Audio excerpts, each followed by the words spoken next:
అందరికీ నమస్కారం. నా పేరు Archana. Welcome to ER stories. ఈరోజు కథ ప్రేమ మధురిమ.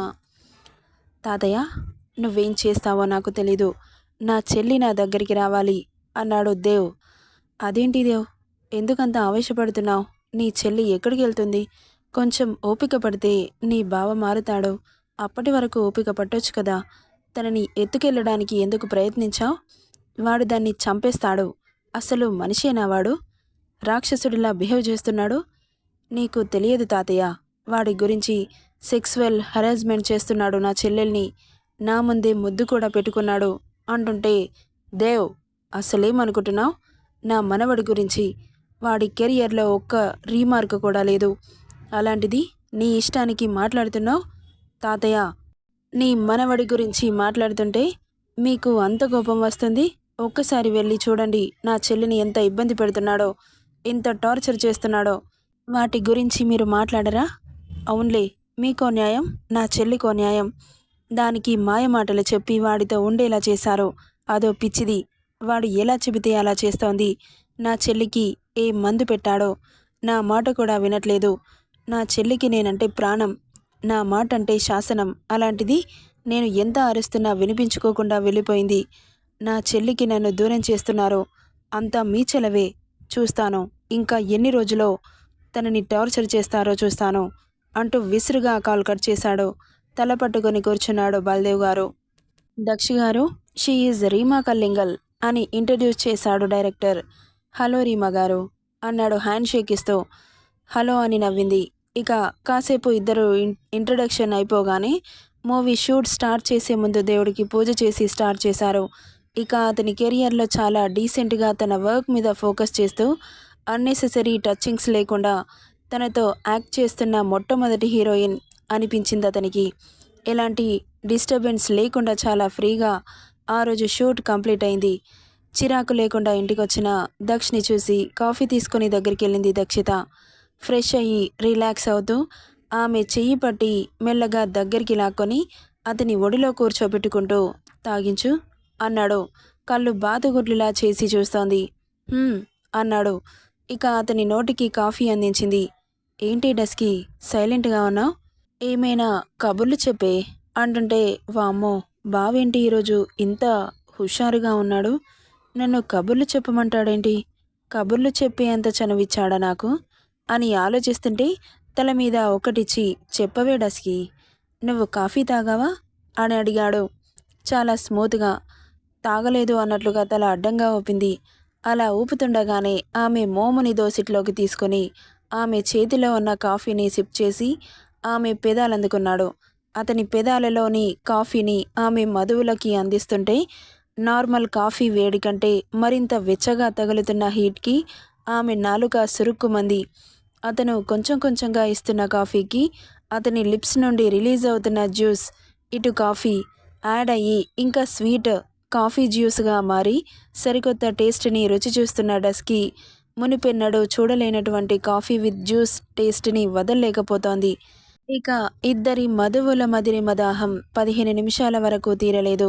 ఇట్స్ సో టేస్టీ అన్నాడు. అతని హస్కీనెస్కి ఎలాగో అనిపిస్తుంటే తల కిందకి దించింది. ఒలింపిక్ జ్యోతిని పట్టుకున్నట్లు ఎంతసేపు ఖాళీ కప్ని పట్టుకుంటావే డస్కి, పక్కన పెట్టు అన్నాడు. పక్కన పెడితే ఏం చేస్తాడా అన్న ఆలోచన వచ్చి చూసింది అతన్ని. ఆమె చేతిలో ఉన్న కాఫీ కప్ని తీసి అతని పక్కన పెట్టి ఆమెను గుండెల మీదకి చేర్చుకొని, ఇప్పుడు చెప్పవే డస్కి, కబుర్లు చెప్పమంటే దిక్కులు చూస్తావేంటి అన్నాడు. అతనంత క్లోజ్గా మాట్లాడుతుంటే ఆశ్చర్యమేస్తోంది. ఇక ఇదే మంచి సమయం అత్త గురించి అడగాలి. ఏం చెబుతాడో చూద్దామనుకుంటూ, అది సార్, మిమ్మల్ని ఒకటి అడుగుతాను, మీరు కోప్పడరు కదా అని అడిగింది.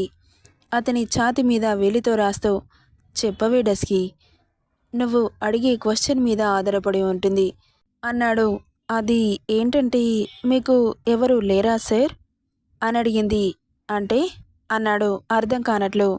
అంటే మీకు అమ్మ నాన్న అన్న తమ్ముడు అక్క చెల్లి ఎవరు కనిపించట్లేదు కదా అని అడుగుతున్నాను, తప్పుగా అనుకోకండి అని స్మూత్గా అడిగింది.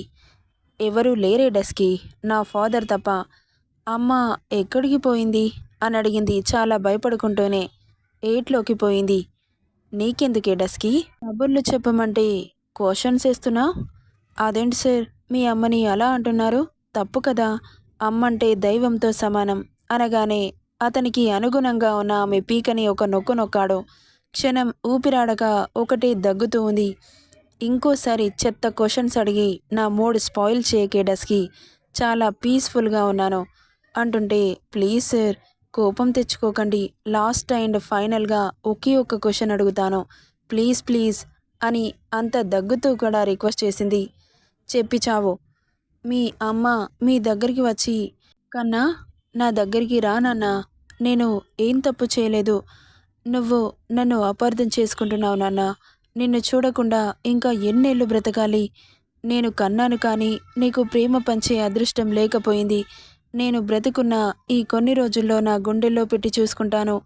ఒక్కసారి నా దగ్గరికి రారా అని ప్రేమగా పిలిస్తే వెళ్తారా సార్ అన్న నెక్స్ట్ సెకండ్ లేచి కూర్చొని ఆమె జుట్టు పట్టి దగ్గరికి లాక్కొని ఆమె ఫేస్కి 1/2 ఇంచు దూరంలో ఎర్రగా మారిన కళ్ళతో నిన్ను ఆవిడే కదా పంపించింది, నా మనసు మార్చి నిన్ను తీసుకురమ్మని చెప్పింది కదా అని జుట్టు కుదేస్తూ అడుగుతుంటే ఒక్కసారిగా ఒళ్ళంతా చెమటలు పట్టేశాయి భయంతో. చెప్పు అంటూ అరిచాడు. అయ్యో లేదు సార్, నేను క్యాజువల్గా అడిగాను. మీరు ఇలాంటి ప్రేమకి నోచుకోకుండా ఒంటరిగా బ్రతుకుతుంటే బాధేసి అడిగాను, అంతేకాని నాకెలాంటి సంబంధం లేదు అనింది భయపడుతూ అతని కళ్ళల్లో ఉన్న రౌద్రానికి. చూడు డస్కి, నువ్వన్నట్లుగానే ఆవిడ గారు వచ్చి అలాంటి మాటలు మాట్లాడితే నెక్స్ట్ సెకండ్లో చంపేయడానికి కూడా వెనకాడను. అర్థమవుతుందా? ఇన్నేళ్లు లేని ప్రేమలు ఇప్పుడెలా గుర్తొస్తాయే? కన్న కొడుకుని వద్దని వెళ్ళిపోయింది కదా, మళ్ళీ ఏం మొహం పెట్టుకొని వస్తుంది? తనకి వచ్చే అర్హత లేదు. వచ్చినా తన మొహాన్ని కూడా చూడను. తన గాలి కూడా నాకు సోకడానికి వీల్లేదు. అర్థమవుతుందా అని సీరియస్గా చెప్పగానే భయంతో చెమటలు పట్టేసి బాధగా చూసింది. ఆమెను ఫోర్స్గా బెడ్ మీద నుండి తోసిపడేసి సిగర్ ప్యాకెట్ తీసుకొని బాల్కనీలోకి వెళ్ళిపోయాడు. మంచిగా ఉన్న మూడ్ని మొత్తం స్పాయిల్ చేశాను అని అక్కడి నుండి వెళ్ళిపోయింది. పైనుండి కిందకి తోసేసరికి నడుం పట్టినట్లు అయ్యి ఇక అలా రోజులు చాలా బిజీగా గడిచిపోతున్నాయి దక్షకి. మన డస్కి మాత్రం బాబు లవ్ కమ్ శాడిజంతో కొంచెం హ్యాపీ, కొంచెం బాధగా గడిచిపోయింది. ఇక అలా ఒకరోజు కుక్ చేసి ఫ్రెష్ అవ్వడానికి తన రూమ్కి వెళ్ళగానే తన మొబైల్కి ఏదో నోటిఫికేషన్ రావడంతో వాష్రూమ్ వెళ్ళేదల్లా అక్కడే ఆగి మొబైల్ చేతిలోకి తీసుకొని ఓపెన్ చేసి చూసిన తన కళ్ళు పెద్దవైతే తన పెదాలు వైడయ్యాయి. బావకి ఎలాగైనా నిజం తెలియాలి. మంచి టైం చూసి నిజం చెప్పేస్తాను. నేను ఎందుకొచ్చాను, అత్త తనని ఎందుకు వదిలి వెళ్ళిపోయింది అని అన్ని నిజాలు చెప్పేస్తాను అని తను ఫ్రెష్ అయి వచ్చి ఇప్పటిలాగే మేకప్ వేసుకుంటుండగా అద్దంలో ఆమె రూపం రెండుగా కనిపిస్తోంది. ఏంటి ఇలా కనిపిస్తున్నాను అని కళ్ళు నలుపుకొని చూసుకుంది. కాసేపటికి సరిగ్గా కనిపించడంతో ఏమైంది నాకు ఇలా జరుగుతోంది అనుకుంటూ బయటకొచ్చింది డస్కి రెడీ అయ్యి. దక్ష్ అప్పుడే లోపలికి వస్తూ కనిపించాడు. ఇక ఆమెను ఏమాత్రం పట్టించుకోకుండానే రూమ్కి వెళ్ళిపోయాడు. తను కూడా అంతగా పట్టించుకోలేదు. మళ్ళీ వస్తాడుగా అనుకుంటూ అతను వచ్చేసరికి అన్నీ రెడీ చేసి పెట్టింది. అంతలో బాలాజీ కూడా రావడంతో కూర్చోండనయ్య అనింది నవ్వుతూ. ఇక దక్ష కూడా నైట్ ట్రాక్ టీషర్ట్లో కాల్ మాట్లాడుతూ కిందకి దిగుతూ కనిపించాడు. బావతో ఎలాగైనా మాట్లాడాలి, మావయ్య గారి గురించి నిజం చెప్పేయాలి అనుకుంటూ ఉండగానే చైర్లో కూర్చోవడంతో ఇద్దరికి సర్వ్ చేసింది. ఏయ్ డస్కి అంటూ అరిచాడు. అతని అరుపుకి ఉలిక్కి పడి చూసింది. అతను కూడా రెండుగా కనిపించాడు. ఇదేంటి ఇలా కనిపిస్తోంది? ఏం చేస్తున్నావే, పిచ్చిగాని పట్టిందా? ప్లేట్లో వేయకుండా నా మీద వేస్తున్నావంటూ తన పాయింట్ మీద వేసిన కర్రీని చూపిస్తూ అరిచాడు. అంటే ప్లేట్లో కర్రీ వేయలేదా?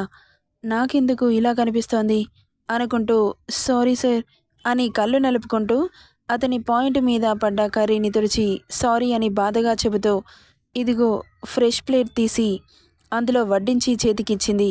చాలా చిరాగ్గా చూశాడు తనని. ఇక తినేసి ఇరిటేటింగ్గా అనిపిస్తుంటే తన రూమ్కి వెళ్ళిపోయాడు. ఇక్కడ డస్కి ఇదేంటి నేను ఇలా చేస్తున్నాను, నా కళ్ళెందుకు ఇలా కనిపిస్తున్నాయి, ఒక రకంగా ఉందేంటి అని చెస్టుపై చేయి పెట్టుకుంది. నొప్పిగా అనిపిస్తుంటే ఎందుకో తెలీదు చాలా నీరసంగా అనిపించింది. తినాలని లేకపోవడంతో వెళ్ళి బెడ్ మీద వాలింది. నెక్స్ట్ డే మార్నింగ్ ఎప్పుడైనా ఎర్లీ మార్నింగ్ నిద్ర లేచే డస్కి ఇంకా లేవకపోవడంతో దక్షకి కాఫీ ఇవ్వలేదని కోపం వస్తుంటే, దీనికి రోజు బొట్టు పెట్టి చెప్పాలా కాఫీ తీసుకురమ్మని అంటూ జిమ్ రూమ్ నుండి బయటకు వచ్చి రైలింగ్ మీద చెయ్యి పెట్టి కిందకి చూస్తూ డస్కి అంటూ అరిచాడు. అతని అరుపుకి ఉలిక్కిపడి లేచింది. కానీ తల తిరిగినట్లవుతోంది. దేవుడా, ఏంటిది ఇలా జరుగుతోంది? బావ పిలుస్తున్నాడు, ఇప్పుడు బయటకెలా వెళ్ళాలి అనుకుంటూ కష్టంగా ఓపిక చేసుకొని తల పట్టుకొని కిందకి దిగి ఒక్కో అడుగు వేస్తూ బయటకు వచ్చి పైనున్న దక్షిని చూసింది. కళ్ళు మోస్తూ తెరుస్తూ, ఏంటి మహారాణిలా ఇప్పటిదాకా పడుకున్నావు? కాఫీ ఎవడు తెస్తాడే? 5 నిమిషాల్లో నా కాఫీ నా చేతిలో ఉండాలి అనుకుంటూ లోపలికి వెళ్ళిపోయాడు. ఇక ఓపిక తెచ్చుకొని కిచెన్లోకి వెళ్ళి గ్లాసెడో వాటర్ తాగి ఫ్రిడ్జ్లో ఉన్న మిల్క్ తీసి పొయ్యి మీద పెట్టి వాటర్ తాగడంతో కాస్త రిలాక్స్గా అనిపిస్తుంటే కప్లో పాలు పోసి షుగర్, కాఫీ పౌడర్ వేసి కలిపి తీసుకెళ్ళింది. కానీ కాళ్ళు చేతులు బాగా లాగేస్తున్నాయి. ఇంత వీక్గా ఎందుకున్నాను? అసలేం జరుగుతోంది నాకు అనుకుంటూ మెట్లెక్కుతోంది. ఓ కొండెక్కినంత ఆయాసం రావడంతో సార్ అంటూ పిలిచింది. ఆమె పిలుపులో ఏదో తేడా తెలుస్తుంటే కళ్ళు చిన్నవి చేసి లోపలికి రమ్మన్నట్లు చూశాడు. ఏంటి డస్కి, రోజు రోజుకి లేజీ అయిపోతున్నావు? ఇది నీ బాబుగాడి ఇల్లు అనుకుంటున్నావా? మహారాణిలా పొద్దెక్కేదాకా పడుకుంటున్నావు? టైం అంటే టైమే. 20 మినిట్స్ ముందు తాగాల్సిన కాఫీని ఇప్పుడు ఇస్తున్నావు అంటూ అరిచి ఆమె చేతిలో ఉన్న కాఫీని తీసుకున్నాడు. అయినా ఏంటలా డల్గా కనిపిస్తున్నావు?